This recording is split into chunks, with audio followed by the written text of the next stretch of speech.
Hi, I'm Dr. Michael Gotlib, and I'm a clinical psychologist at the Center for Emotional Health of Greater Philadelphia.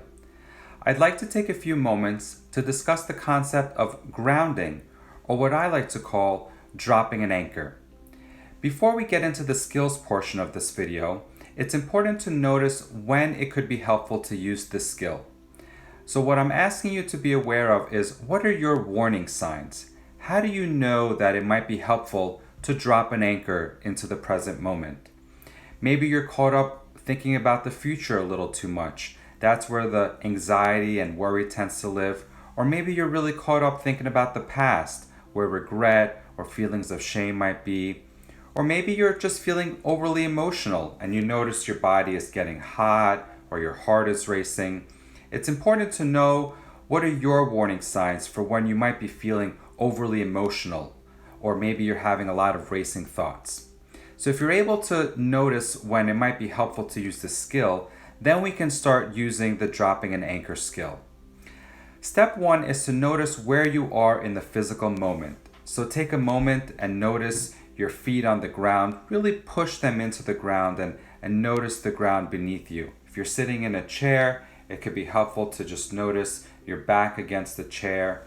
Even putting your hands together, creating a sense of pressure to help you notice where you are in this moment. And from there, you want to use your 5 senses to help you ground yourself into the present. So take a moment and notice 5 things that you can see around you and actually name them out loud. From there, you want to notice 4 things that you can actually touch. And I want you to actually touch those 4 things. Notice 3 things that you can hear and take a moment to listen for each of those. 2 things that you can smell. And finally, 1 thing that you can taste.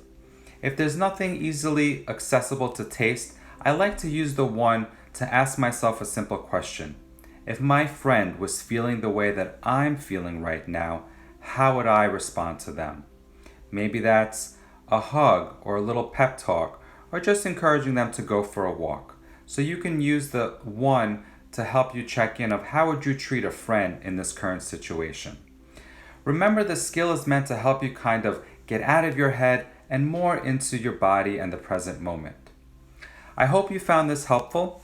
Please feel free to share it.